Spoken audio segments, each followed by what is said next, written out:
All right, I'm here with Ricky Harris, new director of player personnel for Maryland basketball. I appreciate the time. I know you've arrived. How does it feel like? I was talking to you. At least you're still in red and you still have the M, so a little Yeah, familiar with that. But just how does it feel? As you enter this new chapter?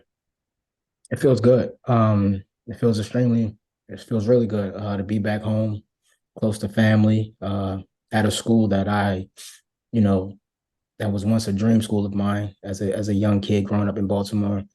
To now be back here as a part of that men's basketball staff is truly a blessing and an honor, and I embrace it.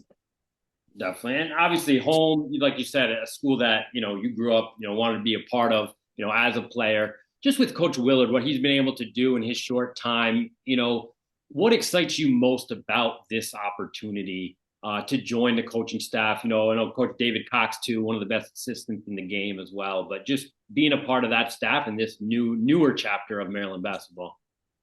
I think the knowledge of basketball, the wealth of basketball that I'll learn. These guys are basketball gurus, they're basketball minds, and I think this will only help elevate my career. David Cox's office is actually right beside mine, so I'm gonna give myself a chance to pick his brain as much as possible. He might get annoyed with me as much as I'm gonna be in his office, but I mean, I'm just happy to be around a bunch of guys of this caliber and on the staff with these guys to continue to be a sponge and learn from them as much as I can. And then I think in the long run, you guys all see a history of Coach Willard and his staffs and guys who've had success with him and gone on to be head coaches, become head coaches, and ultimately, one of my goals is to become a head coach. And I think surrounding myself with people like this who've put others on that path to achieve that is the best step forward in my career.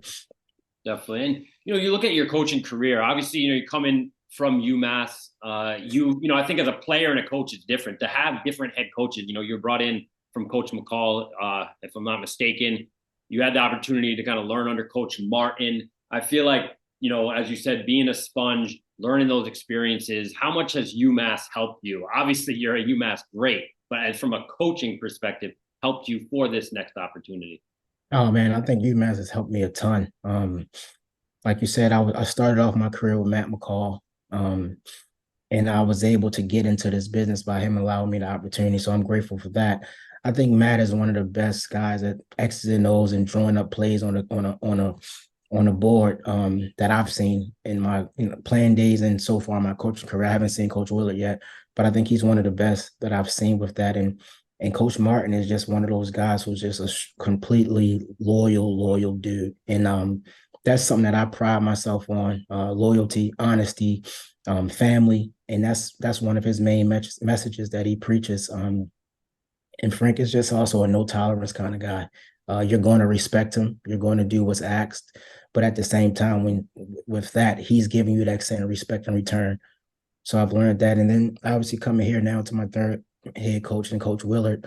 Um, I've been here for 2 weeks now, but I can just see the amount of passion that he coaches with, and the will and want to get better each and every day. So all three of those guys have all made a positive impact in my life as far as my coaching journey's gone so far. Definitely. And, I obviously, kind of reached out through, the Atlantic 10 side of the vault. So obviously I got to talk to you a little bit about, the glory days as you as a player. I do a little segment called 2 Minutes in the A10. So if that's cool with you, we can maybe Yeah. ask you a couple, quick fire questions. Um, Okay. so, first, hardest arena for you to play in, opposing arena within the Atlantic 10. Easy dating, Like, like dating by far. there one team that you just kind of got a little extra excited about, and you look historically. I know you lit up a lot of teams, Yeah. but you just feel like every time you played them, you got excited and you put a number on them. Well, it's two. For me, Temple, because they were in the A10 when I was in the A10, in Rhode Island. And Rhode Island game was just like you had to come to play that game. Like that was a fight from start to finish, and the energy, the excitement, the atmosphere was always electric. Um, Most times that game was on ESPN, Yeah, so that was just one of those games that you had to come out and perform. definitely. And was there a guy that did give you a little bit of a tough time, or a guy you hated going against? Obviously you liked from a competitive standpoint, but just was kind of like a nag on the court. Yeah, it was a few. It was a few guys, but if I had to just pick one guy who I thought was a nag on the court, I would have to go with Rob Lowry from Dayton. He was a pest on the defensive side of the ball. He always made the game hard on me from start to finish, and I think that made me better as a player and a person. We're actually really good friends right now to this day, and we've shared some time overseas together as well. So I would say Robert Lowry.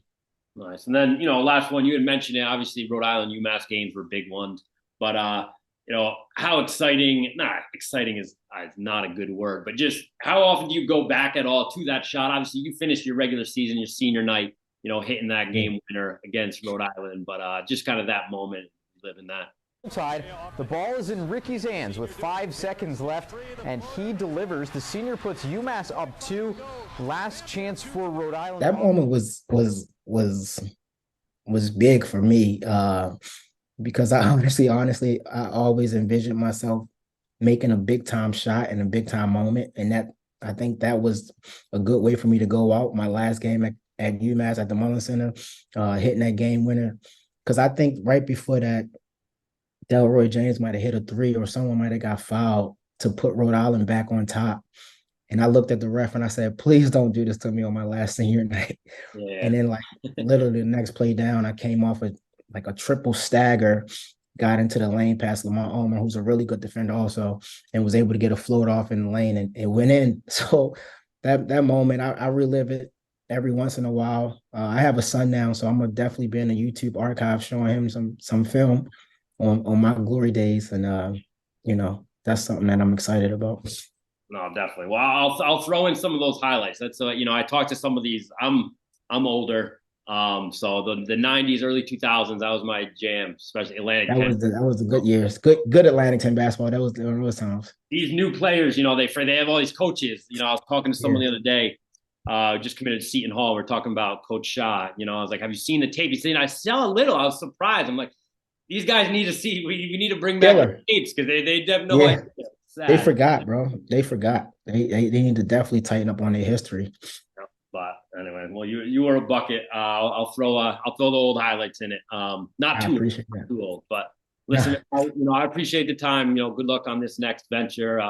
We'll be in touch, but appreciate it.